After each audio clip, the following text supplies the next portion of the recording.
Hello everyone, welcome back to my channel Insight Law. आज हम बात करने वाले हैं रेमेडीज फॉर कॉपीराइट इन्फ्रिंजमेंट। जो पिछली हमने दो वीडियोस देखी थी वहाँ पे हमने बात करी थी कॉपीराइट के बारे में। पहली वीडियो में हमने इंट्रोडक्शन देखा था, हमने देखा था किन किन चीज़ों में आपको कॉपीराइट मिलता है। एंड द सेकेंड वीडियो में जो थी कॉपीराइट से रिलेटेड पार्ट 2 जो मैंने डाला था, उसमें हमने देखा था कि भाई ऑथरशिप किसके पास जाएगी, कौन कॉपीराइट का ओनर हो जाएगा। आज हम बात करने वाले हैं अगर आपके पास कॉपीराइट है किसी चीज़ का और आपके राइट को किसी ने वॉयलेट कर दिया है तो आपके पास क्या क्या रेमेडीज अवेलेबल हैं अपने आप को भाई रिस्टोर करने के लिए, जो आपके साथ गलत हुआ है उसका जस्टिस पाने के लिए। तो आइए चलिए वीडियो को स्टार्ट करते हैं।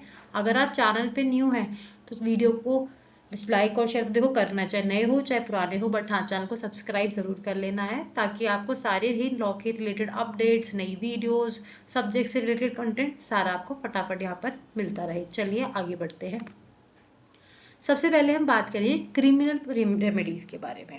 अगर कभी भी ऐसी सिचुएशन आ जाती है जहाँ पे क्रिमिनल इन्फ्रिंजमेंट हो जाता है आपके राइट का, तो वहाँ पर जो पनिशमेंट दी गई है वो कॉपीराइट एक्ट में सेक्शन 63 से लेकर 69 तक दी गई है। जब अगर पहली बार कॉपीराइट इन्फ्रिंज करता है कोई व्यक्ति तो उसको 6 मंथ्स की सज़ा तो मिलनी है और मैक्सिमम जा सकती है 3 साल तक। तो यानी कि 6 महीने से 3 साल के बीच की उसको सज़ा दी जा सकती है, जैसे ही जज को ठीक लगे।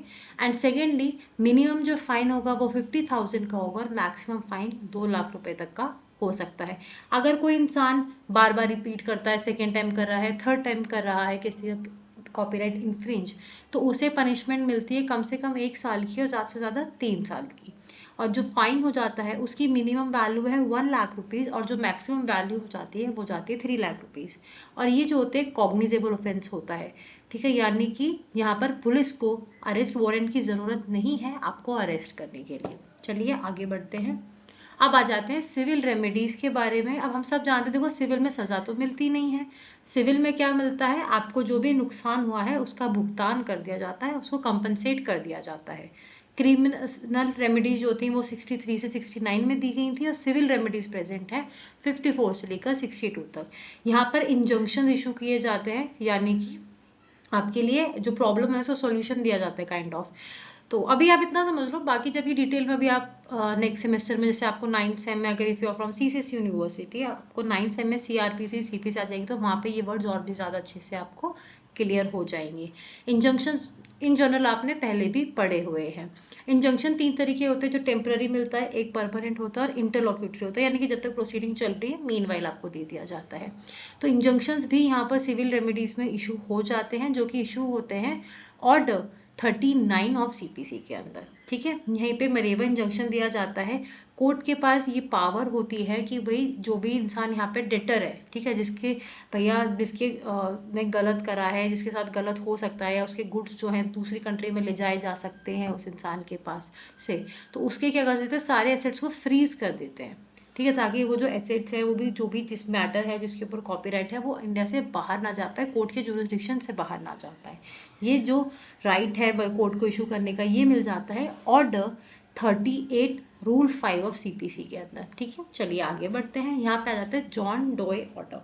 देखो हमने काफ़ी सारी सिचुएशंस वो देखी थी जहाँ पर कि पिछली वीडियो में, जहाँ पर जो आदमी था जिसने किताब लिखी, जिसने गाना बनाया, वो अननोन था। जब आप, ठीक है, ये तो वो सिचुएशन देखी हमने जहाँ पे इंसान अननोन था जिसने बनाया, क्रिएटर। अगर ऐसी सिचुएशन आ जाती है जहाँ पे जिस इंसान ने ब्रीच करा है और वो नोन नहीं है, तो वहाँ पे जॉन डोए ऑर्डर इशू करा जाता है USA और UK के अंदर, ठीक है।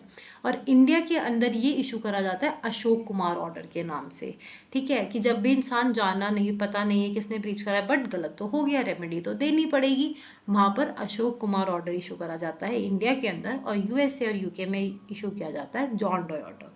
ये इशू करने की पावर मिलती है कोर्ट को under order 30 and rule 1 of, मतलब अंडर 30 रूल 1 ऑफ CPC के अंदर। ये पहली बार जो है आया था ताज टेलीविजन वर्सेस रंजन मंडल 2003 का केस था, उसके अंदर यहाँ पर आया था। यहाँ पे फीफा वर्ल्ड कप से रिलेटेड एक केस था, केबल नेटवर्क पे वो लोग टेलीकास्ट कर दिया करते थे उसको। तो यहाँ पे जो केबल ऑपरेटर था जिसने ये चीज़ इनिशिएट करी थी वो अननोन था, तो यहाँ पर अशोक कुमार ऑर्डर इशू करा था कोर्ट ने।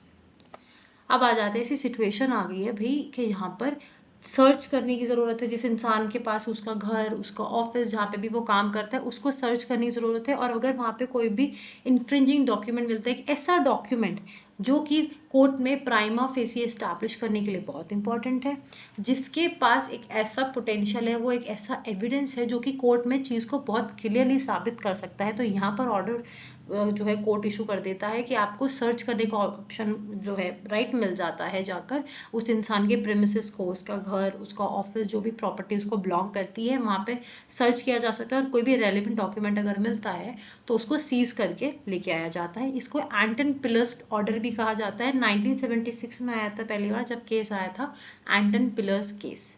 आई होप यहाँ तक क्लियर हो रहा होगा।